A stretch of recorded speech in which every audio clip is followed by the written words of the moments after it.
Sallallahu ala Muhammad sallallahu alaihi wasallam.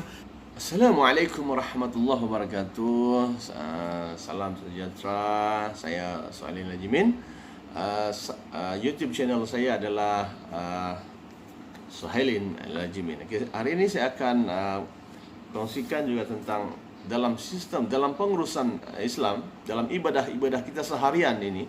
Ibadah ini perbuatan yang mulia, perbuatan yang bagi kebaikan untuk diri kita dan beri kebaikan kepada orang lain sekitar kita ini. Maka dalam ekonomi ada satu yang kita panggil sebagai, sebelum ini saya telah ceritakan tentang gadaian, dan sekarang saya akan ceritakan pula tentang syarikat, asyarikah dalam bahasa Arab lah. Apakah sebenarnya asyarikah ini? Dalam bahasa Arab itu syarikat. Dalam bahasa Melayu syarikat. Dari segi bahasa dia apa? Syarikat bermaksud bercampur ataupun berkongsi. Bercampur ataupun berkongsi kan? Itulah dia syarikat. Mudahan pahaman. Dari segi istilah Islam, dari segi istilah syarak dalam Islam ialah sesuatu perjanjian kerjasama antara kedua belah pihak atau lebih dalam satu perniagaan. Buat satu perniagaan, satu bisnes, kemudian bergabung di antara individu yang ramai, kemudian dia buat satu syarikat. Itulah namanya syarikat, kerjasama. Ada perjanjian dan ada kerjasama. Kemudian hukum dia adalah harus. Islam mengharuskan syarikat ini. Rukun syarikat. Rukun bila kita hendak menubuhkan satu syarikat. Syarikatnya dalam Islam, yang pertamanya adalah mesti ada ahli dalam syarikat itu. Mestilah ada ahli kan, tak seorang saja kan. Yang pertamanya, dan ahli-ahli yang berada dalam syarikat itu pertamanya berakal. Yang ada akal lah, dia bukan orang gila dan sebagainya. Okey. Yang kedua adalah baligh. Baligh maknanya cukup umur lah. Yang itu baligh kan. Bukan kanak-kanak, bukan baby. Kemudian yang ketiga adalah merdeka. Merdeka maknanya dia bukan hamba. Kalau hamba ini dimiliki oleh orang lain, orang itu dimiliki orang lain, dia tidak boleh. Dia mesti yang merdeka punya, yang dia boleh bebas. Kemudian yang ketiga adalah kemahuan sendiri. Kemahuan sendirilah. Yang kedua, kita lihat kepada rukun yang kedua adalah modal. Modal tuan-tuan dan puan, barang. Ada barang. Yang kedua ada kepakaran, ada skill. Itu namanya skill, kemahiran. Kemahiran ada mesti ada pakar. Nah, yang ketiga, rukun yang ketiga untuk menumbuhkan syarikat adalah ada lafaz akad. Lafaz akad, perkataan, yaitu apa gitu akad sebenarnya. Akad ialah perkataan al-kalam, perkataan yang mengandungi arti izin, saya izinkan untuk membelanjakan harta syarikat. Biasanya dalam satu syarikat ini kan dia akan ada macam satu syarikat lah, organisasi nama dia. Dia ada ketua, dia ada timbal-timbalan, kemudian dia ahli yang ramai, insya-Allah. Kan? Maknanya rukun dia ada rukun dalam penubuhan syarikat tadi ada tiga itulah. Ada ahli syarikat, ada modal, dan ada dia punya keizinan ataupun lafaz. Dia mengizinkan gunakan modal ini untuk digunakan untuk syarikat. Untung bisnes kan. Kemudian tuan-tuan, perkara yang boleh membatalkan sesuatu syarikatnya. Satu syarikat dia perkara yang membatalkan. Dalam Islam dia beritahu mesti batal kalau ada ini. Yaitu hilang kelayakan seperti gila berterusan. Tiba-tiba yang ahli dia itu satu orang tu dah gila, maka hilang dia punya kelayakan. Yang kedua, salah seorang akan kongsi adalah murtad. Dalam Islam dia masukkan Islaman, dia akan Islam. Tiba-tiba dia keluar dari Islam, murtadlah.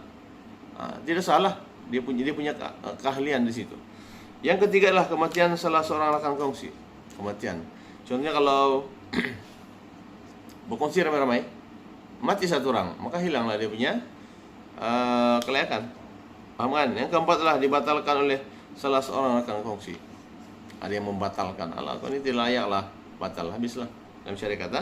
Yang kelima adalah salah seorang membatalkan penyertaan dalam syarikat, maka dia tidak inilah, saya tolak diri lah. Mana terbatal lah dia punya penyertaan dalam syarikat. Yang seterusnya adalah hikmah. Kenapa Islam membenarkan mengharuskan penubuhan syarikat ini? Ini ibadah secara umum.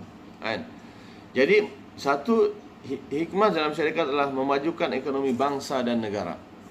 Bayangkanlah satu kampung dalam beberapa orang, satu kampung, dua, tiga kampung ini, mereka ada satu mereka menubuhkan satu syarikat, organisasi, bisnes, bekerja sama. Kemudian mereka bekerja sama dan memajukan satu syarikat. Nah, dibenarkan boleh. Maka yang pertamanya tuan-tuan hasilnya adalah dia boleh menjadikan kampung ataupun pertubuhan itu ataupun organisasi itu akan maju dari segi ekonomi.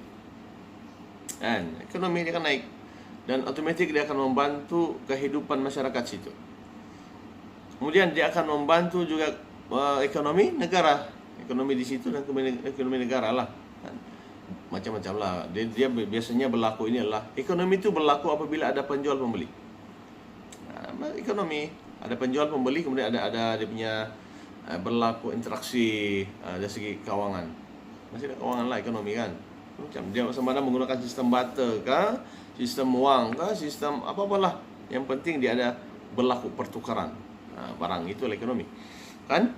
Kemudian yang kedua adalah memupuk sifat kerjasama dalam masyarakat. Tuan-tuan, ini adalah itulah pentingnya adab itu. Adab ini mesti didahulukan, bukan ilmu yang didahulukan. Bagi ilmu las orang yang berilmu ini banyak buat rasuah. Orang berilmu ini banyak buat mencuri. Sebab dia tidak dididik dengan adab. Tapi kalau dia adab akan dibagi, tidak boleh. Adab rajin, adab bekerja sama, adab rasional, adab amanah dan sebagainya. Insya-Allah benda adab-adab ini, akhlak, sosial, moral, nilai ini akan membimbing dia ke arah kebaikan. Maka bila dia dilantik jadi ketua, maka dia akan amanah itu dia pegang. Bila diberikan sebagai seorang bendahari, maka dia akan urus segala-galanya. Subhanallah, lillahi ta'ala. Itulah sebab pertama itu ialah kita ini beribadah kepada Allah Subhanahu wa taala. Kita ada Tuhan, kita bekerja karena Allah Subhanahu wa taala. Kita ni mau balik ke syurga. Syurga tuan-tuan adalah kampung halaman kita. Subhanallah. Kan?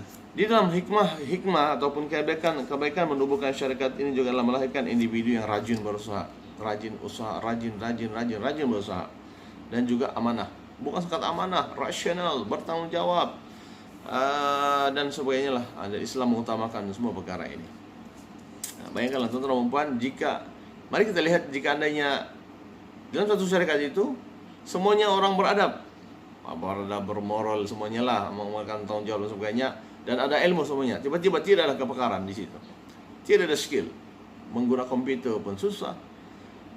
Kalau kita tanam kelapa sawit, buah-buahan sebagainya, menumbuhkan syarikat untuk menumbuhkan bisnes durian misalnya, tidak ada skill, teknologi tidak digunakan, tidak yang tahu, susah juga. Itulah sebabnya kita mesti bergerak seiringan dengan teknologi yang ada. Kita tidak boleh abaikan teknologi. Kan?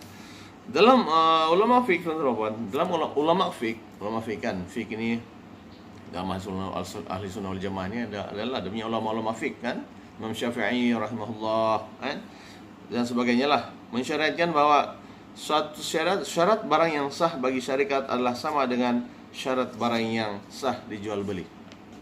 Kan sama kan? Allahu Akbar. Jadi saya rasa itu saja untuk perkongsian pada hari tentang gadaian dan juga tentang syarikat dalam Islam, insyaAllah. Jadi saya rasa itu berguna untuk kita lah. Jadi pesan saya tuan-tuan dan puan, adanya kita nak menumbuhkan sebuah syarikat macam sekarang ini ada koperasi kan, koperasi Islam, koperasi sebenarnya kan, itu satu bentuk syarikat. Buat saja tuan-tuan dan puan. Apalagi buat syarikat tentang menumbuhkan sesuatu, mesti ahli-ahli dia ini tuan-tuan dan puan, mesti ada modal, mesti ada ahli yang hebat, ahli-ahli dia, kemudian ada modal untuk syarikat, kemudian ada kepakaran dan juga masih ada keizinan untuk menggunakan modal itu diletakkan dalam syarikat dan ada keizinan untuk melaksanakannya, insyaAllah. Jadi itu saja yang baik dari Allah SWT, kurang dari saya sendiri. Wabillahi taufiq wal hidayah. Assalamualaikum warahmatullahi wabarakatuh. Stay tuned.